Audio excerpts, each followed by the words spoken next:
दो दिवसीय उत्तराखंड दौरे पर आएंगे जेपी नड्डा। 4 अप्रैल को पिथौरागढ़ में करेंगे चुनावी जनसभा। 5 अप्रैल को हरिद्वार में होगा मेगा रोड शो। यूकेडी सहित दूसरी पार्टियों के नेता कार्यकर्ता हुए कांग्रेस में शामिल। गणेश गोदियाल ने चुनाव जीतने का किया आह्वान। उत्तराखंड में लोकसभा चुनाव के दिन सार्वजनिक अवकाश का ऐलान। प्रदेश में 19 अप्रैल को रहेगा सार्वजनिक अवकाश। प्रशासन ने सार्वजनिक अवकाश का आदेश दिया। उत्तराखंड में 19 अप्रैल को पहले चरण का चुनाव। आरटीओ दून ने तैयारियां की पूरी। 1674 वाहनों को किया गया रिजर्व। देश विदेश में मशहूर नैनी लेक का बुरा हाल। दुर्गंध से पर्यटक बेहाल। संक्रामक बीमारियां फैलने की आशंका।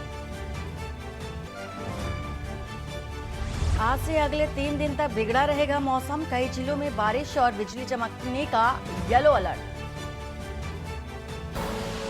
आप देख रहे हैं के न्यूज, खबरों का सारथी। नमस्कार, मैं हूं वंदना पांडे और आप देख रहे हैं के न्यूज इंडिया। बुलेटिन की शुरुआत बड़ी खबर से। देहरादून से खबर आ रही है, जहां पर 2 दिवसीय उत्तराखंड दौरे पर रहेंगे जेपी नड्डा और 4 अप्रैल को पिथौरागढ़ में चुनावी जनसभा करते नजर आएंगे। 5 अप्रैल को हरिद्वार में मेगा रोड शो होगा। इसके साथ ही आगामी लोकसभा चुनाव को लेकर के चुनावी हुंकार भी भरते नजर आएंगे। तो जेपी नड्डा का ये महत्वपूर्ण दौरा है उत्तराखंड का, और चुनावी हुंकार भी भरते नजर आएंगे। साथ ही साथ ये भी देखा जाएगा कि भारी संख्या में लोगों का जो हुजूम है वो भी उमड़ता नजर आएगा। तो इस वक्त की खबर देहरादून से। 2 दिवसीय उत्तराखंड दौरे पर हैं जेपी नड्डा। 4 अप्रैल को पिथौरागढ़ में चुनावी जनसभा करेंगे, मेगा रोड शो करेंगे। 5 अप्रैल को हरिद्वार पहुंचेंगे, वहां पर भी मेगा रोड शो होगा।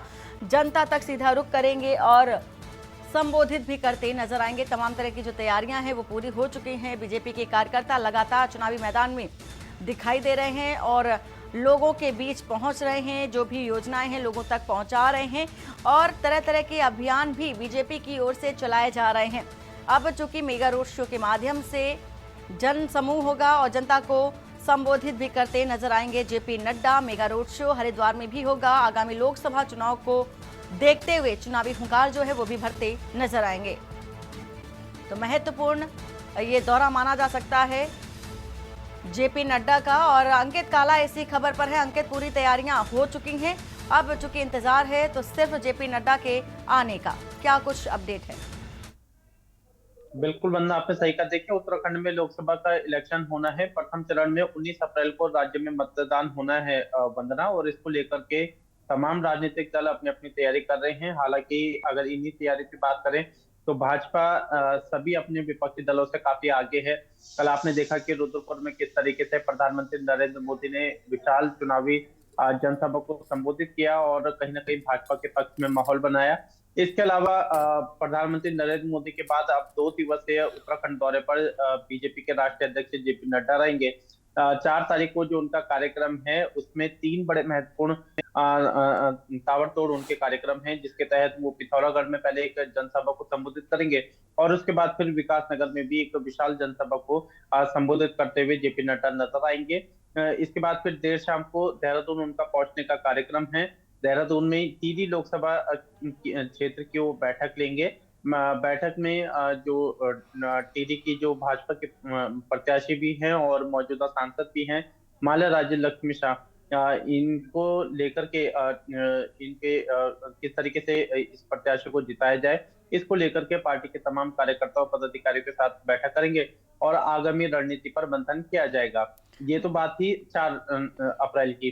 5 तारीख की अगर हम बात करते हैं तो 5 तारीख को हरिद्वार में एक मेगा रोड शो का आयोजन किया गया है वंदना। इस मेगा रोड शो में जेपी नड्डा और पूर्व मुख्यमंत्री और भाजपा के जो प्रत्याशी हैं हरिद्वार लोकसभा सीट से त्रिवेंद्र सिंह रावत रहेंगे। इसके अलावा डॉक्टर रमेश पोखरियाल निशंक रहेंगे और भी पार्टी के तमाम अन्य वरिष्ठ नेता इस रोड शो में उपस्थित रहेंगे।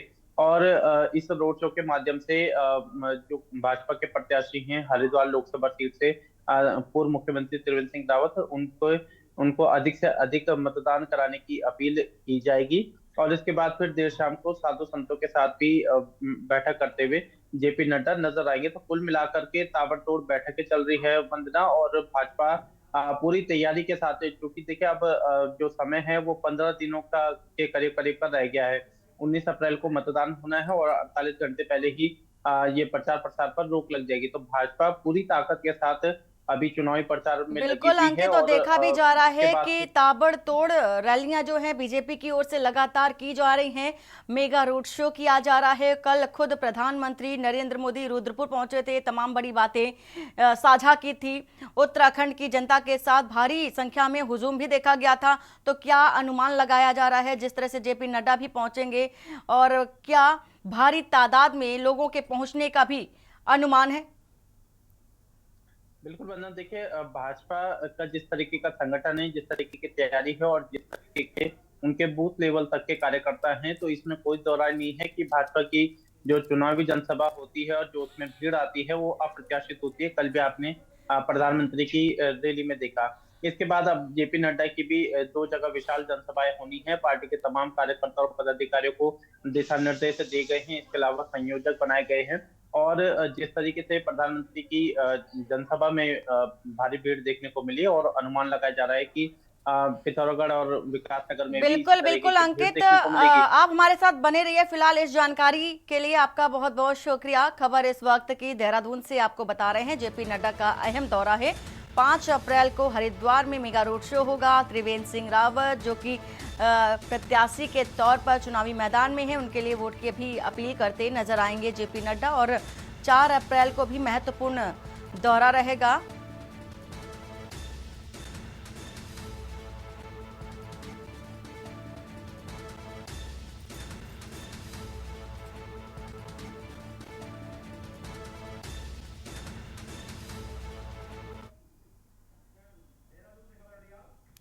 और इसी बीच देहरादून से खबर आ रही है। देहरादून से आपको ये खबर बता देते हैं।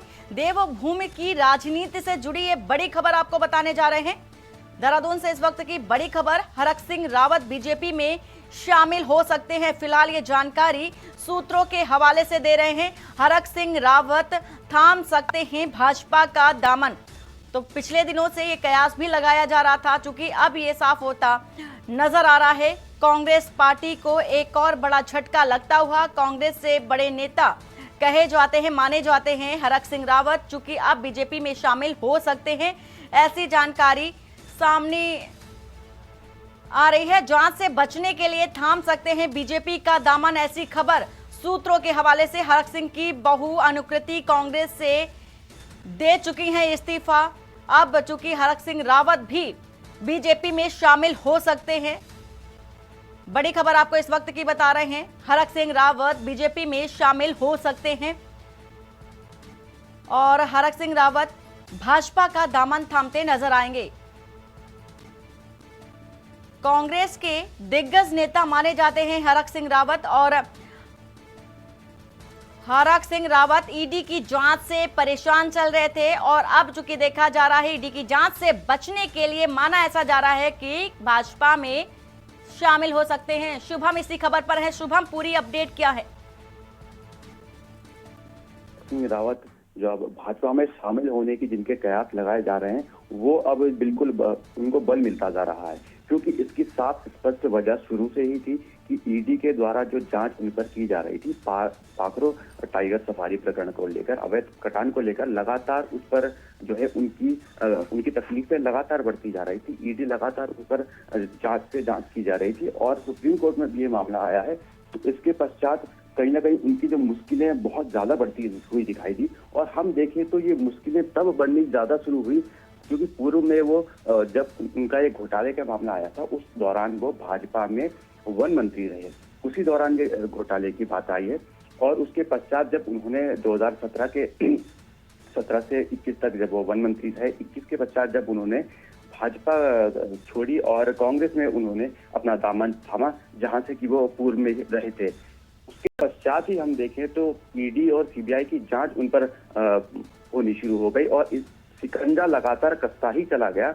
वहीं हम देखें तो कांग्रेस जहां लगातार ये कह रही थी कि क्योंकि वो उनके समय में, भाजपा के समय में वन मंत्री रहे, इसलिए उस समय उन्होंने किसी तरह की कोई कार्रवाई नहीं की और अब कांग्रेस में आ चुके हैं, इसलिए द्वेषवश वो ये कार्रवाई कर रही है। लेकिन लगातार हम देखें तो भाजपा यही कह रही है कि जांच एजेंसियों का मामला है और घोटाले भ्रष्टाचार का मामला है, इसमें भाजपा का कोई हाथ नहीं है। तो इसमें दोनों मामले में हम देखें तो लगातार हरक सिंह रावत लगातार जो है फंसते चले जा रहे थे और इस बात की पूरी सुगबुगाहट चली आ रही थी कि हो सकता है कि ये भाजपा का दामन थाम ले, और वो लगातार धीरे धीरे समय समय पर आती रही और इसको थोड़ा बल तब भी मिला जब उनकी बहू अनुकृति गुसाई, जो खुद पूर्व में कांग्रेस में रही थी, उन्होंने हाल ही में कांग्रेस को छोड़ा। जैसी कांग्रेस से विधायकों और तमाम बड़े नेताओं का छोड़ने का सिलसिला जारी रहा, उसी दौरान बहू अनुकृति गुसाई ने भी कांग्रेस का दामन छोड़ा, लेकिन अभी तक फिलहाल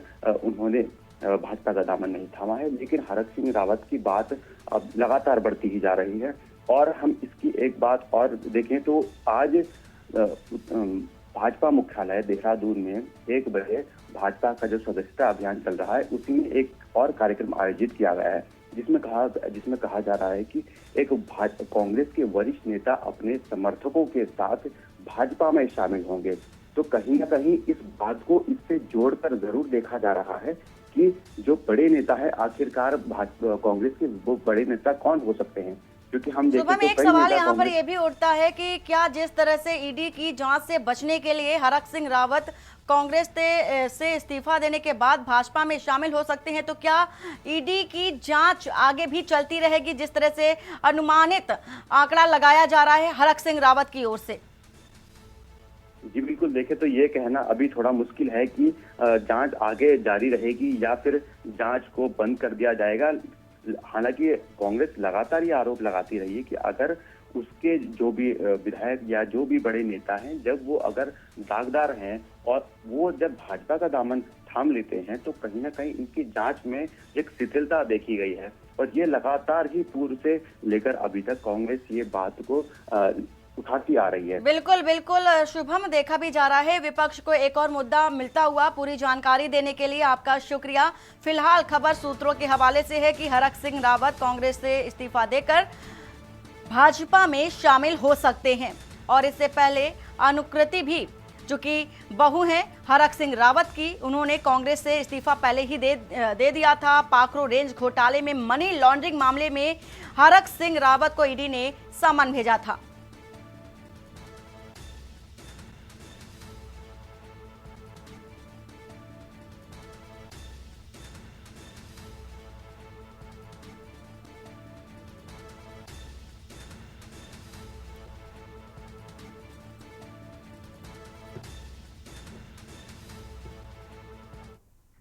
और इसी बीच रुड़की से खबर आ रही है। रुड़की से आपको ये खबर बता देते हैं, मुख्यमंत्री पुष्कर सिंह धामी का रुड़की दौरा है। महत्वपूर्ण दौरा। पुष्कर सिंह धामी का चुनावी जनसभा को सीएम धामी संबोधित करेंगे। इसके साथ ही साथ भारी संख्या में जन समूह के इकट्ठा होने का भी अनुमान लगाया जा रहा है। तकरीबन 2:30 बजे पहुंचेंगे सीएम पुष्कर सिंह धामी और त्रिवेंद्र सिंह रावत के समर्थन में जनसभा की जा रही है। वोट की अपील भी करते नजर आएंगे। और मुख्यमंत्री पुष्कर सिंह धामी का रुड़की दौरा है। लोकसभा चुनाव के लिहाज से बेहद महत्वपूर्ण दौरा, और चुनावी जनसभा को संबोधित करेंगे। दोपहर 2:30 बजे का समय है जब जनसभा में पहुंचेंगे सीएम पुष्कर सिंह धामी, और त्रिवेंद्र सिंह रावत के समर्थन में जनसभा की जा रही है और समर्थन की मांग भी करते नजर आएंगे सीएम पुष्कर सिंह धामी। तो तमाम तरह की तैयारियां की जा चुकी हैं। सुरक्षा के लिहाज से भी पुख्ता इंतजाम किए जा चुके हैं। अब चूंकि 2:30 बजे पहुंचेंगे सीएम पुष्कर सिंह धामी रुड़की, और जनसभा स्थल पहुंचकर लोगों को संबोधित करते नजर आएंगे। त्रिवेंद्र सिंह रावत के समर्थन में वोट भी मांगते नजर आएंगे। तो मुख्यमंत्री पुष्कर सिंह धामी का बेहद महत्वपूर्ण दौरा, चुनावी जनसभा को सीएम धामी संबोधित करेंगे। तो ताबड़तोड़ जो दौरे हैं सीएम पुष्कर सिंह धामी की ओर से देखे जा सकते हैं। लगातार जिलेवार पहुंच करके, लोगों के बीच पहुंच करके सरकार की उपलब्धियों को गिनाने में भी लगे हुए हैं। अब चूंकि रुड़की पहुंचेंगे और त्रिवेंद्र सिंह रावत के समर्थन में लोगों से वोट मांगेंगे, अपील करेंगे, और इसके साथ ही साथ भारी संख्या में लोगों के इकट्ठा होने का अनुमान भी लगाया जा रहा है। और इसी बीच देहरादून से खबर आ रही है। देहरादून से आपको एक खबर बता दें, जहां पर लोकसभा चुनाव के दिन अवकाश का ऐलान किया गया है। तो उत्तराखंड में चुनाव के दिन सार्वजनिक अवकाश रहेगा। प्रदेश में 19 अप्रैल को सार्वजनिक अवकाश रहेगा।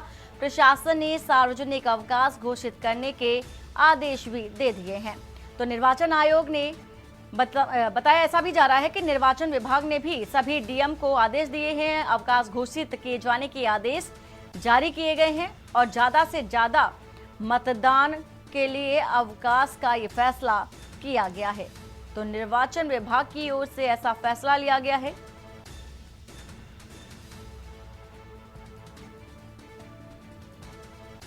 तो मतदान के दिन सार्वजनिक अवकाश होगा, जिससे कि ज्यादा से ज्यादा लोग मतदान स्थल पहुंचकर मतदान कर सके। लोकसभा चुनाव के दिन अवकाश का जो ऐलान है, घोषणा है, निर्वाचन विभाग की ओर से की गई है और प्रदेश में 19 अप्रैल को सार्वजनिक अवकाश रहेगा और इसके लिए प्रशासन ने सार्वजनिक अवकाश घोषित करने के आदेश भी जारी किए हैं।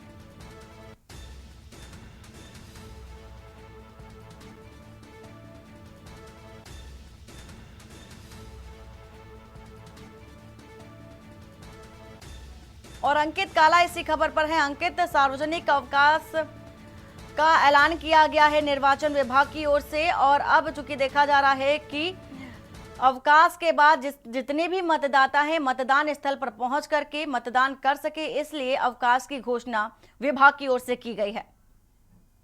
देखिए वंदना, उत्तराखंड में प्रथम चरण में 19 अप्रैल को मतदान होना है। लोकसभा की 5 और निर्वाचन आयोग की तरफ से ये निर्णय लिया गया है कि जो 19 तारीख का दिन होगा, इसमें अधिक से अधिक जो मतदाता हैं उनको वो अपने घरों से मतदान केंद्र पहुंचे और अधिक से अधिक संख्या में मतदान करें। इस उद्देश्य से अवकाश की घोषणा की गई है। तमाम जो शासकीय कार्यालय हैं, अशासकीय हैं, इन सभी का अवकाश रहेगा और निर्वाचन आयोग की तरफ से ये कोशिश की जा रही है कि अधिक से अधिक मतदाताओं को एक तरफ जहां जागरूक किया जाए, तो दूसरी तरफ अवकाश के माध्यम से जो मतदाता हैं वो अधिक से अधिक मतदान करें। और निर्वाचन आयोग की ओर से लगातार लोगों से भी अपील की जा रही है कि अपने मताधिकार का प्रयोग करें। जिस भी दल को, प्रत्याशी को वो वोट देना चाहते हैं, उसके लिए वो स्वतंत्र हैं।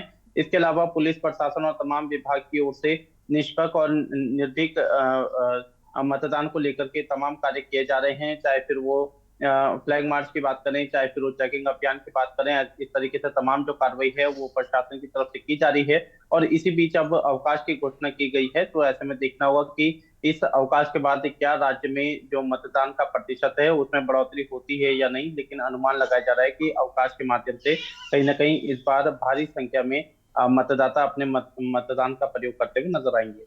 बिल्कुल अंकित, पूरी जानकारी देने के लिए आपका शुक्रिया।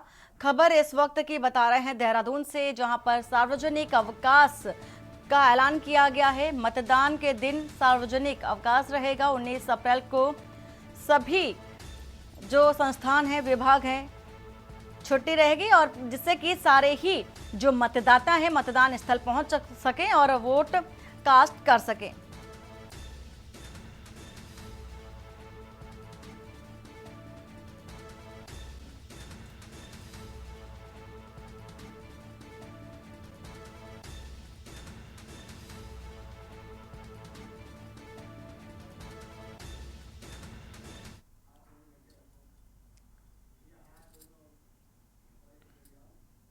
और उत्तराखंड में 19 अप्रैल को पहले चरण में होने वाले लोकसभा चुनाव के लिए आरटीओ देहरादून ने सभी तैयारी पूरी कर ली है।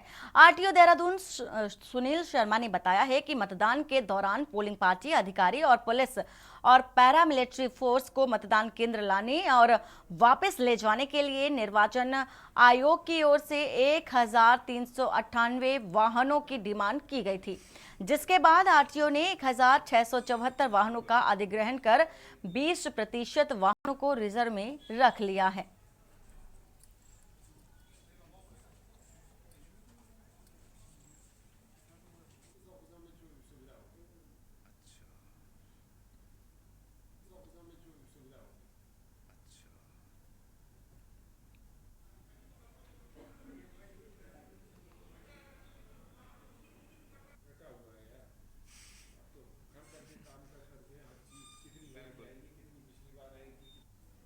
जो आरटीओ ऑफिस देहरादून है वो एक नोडल एजेंसी है जो चारों जिलों में चुनाव की समीक्षा कर रहे हैं, साथ में देहरादून जिले के अंदर भी व्यवस्था कर रहे हैं।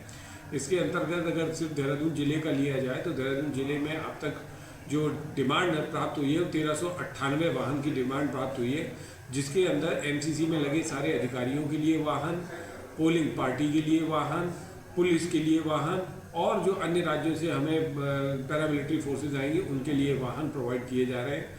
इसको दृष्टिगत हमारे द्वारा 1674 वाहन को अधिग्रहण कर दिया गया है, जिसमें 20% रिजर्व रखे गए हैं, 276 वाहन।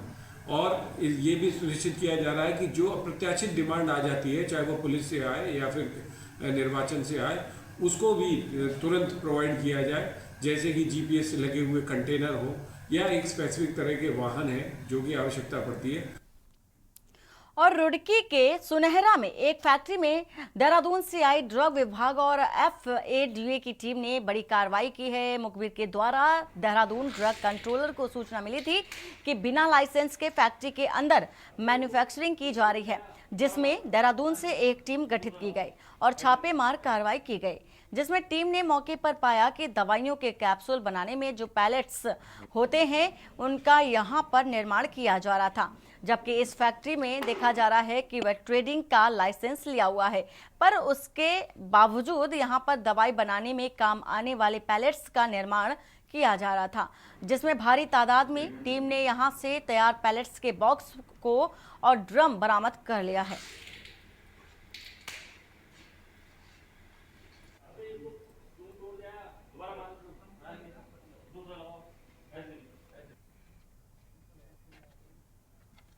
आज सुबह जो है एडिशनल कमिश्नर साहब और ड्रग कंट्रोल साहब को जो है एक विश्वसनीय सूत्रों के द्वारा एक सूचना प्राप्त हुई थी, जिसके बिहाफ पर एडिशनल कमिश्नर साहब द्वारा जो है एक टीम बनाकर भेजी गई थी, जिसमें जो कि सुनहरा में स्थित तलवार इंटरप्राइजेस पर पहुंची और उनके द्वारा हम टीम द्वारा जांच किया गया तो पाया गया कि इनके द्वारा जो है इनके पास बिना मैन्युफैक्चरिंग लाइसेंस लिए ये लोग जो हैं बल्क ड्रग की फॉर्मुलेशंस कर रहे थे। ये पैलेट्स, दवाई के पैलेट्स बना रहे थे, तो वो पाए गए हैं यहाँ पर, और उसको देखते हुए इनके ऊपर जो है टीम द्वारा जो है ड्रग एंड कॉस्मेटिक एक्ट की सुसंगत धाराओं में कार्रवाई की जा रही है। और पौड़ी लोकसभा भाजपा प्रत्याशी अनिल बलूनी ने अपने बयान में कांग्रेस के शीर्ष नेताओं पर निशाना साधते हुए कहा है कि वह इटली वालों को यहां का बताती हैं, वह पहाड़ वालों को बाहर का भी। बस इसी बात पर प्रदेश कांग्रेस महामंत्री नवीन जोशी ने कहा कि वह अपनी तुलना सोनिया गांधी से कर रहे हैं, जबकि सोनिया गांधी ने देश के लिए अपना सर्वस्व समर्पित किया है। उन्होंने कहा कि केवल चुनाव के लिए वे पहाड़ी हो जाते हैं, जबकि अन्य समय पर दिखाई नहीं पड़ते। वहीं भाजपा के प्रदेश मीडिया प्रभारी मनवीर चौहान ने भी इस पर पलटवार करते हुए कहा कि कांग्रेस इटली से आई हुई सोनिया गांधी को यहां का बता देते हैं, जबकि पौड़ी के प्रत्याशी अनिल बलूनी, जिन्होंने पौड़ी लोकसभा के लिए अनेकों विकास कार्य किए हैं।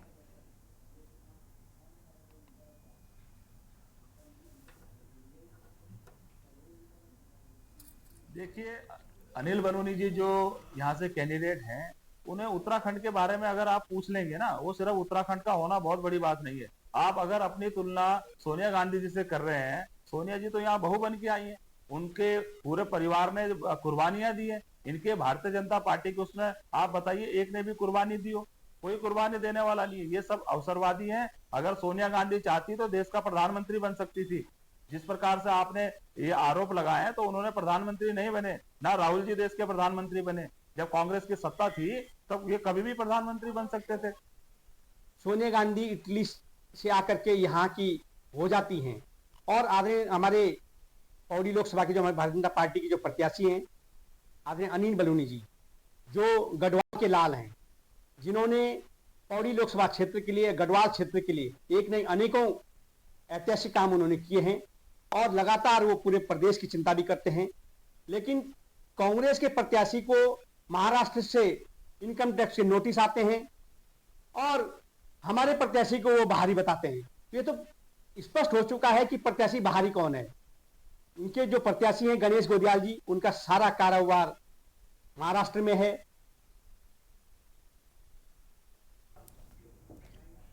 और बुलेटिन में फिलहाल इतना ही। बाकी की खबरों के लिए बने रहिए आप के न्यूज इंडिया के साथ। नमस्कार। आप देख रहे हैं के न्यूज, खबरों का सारथी।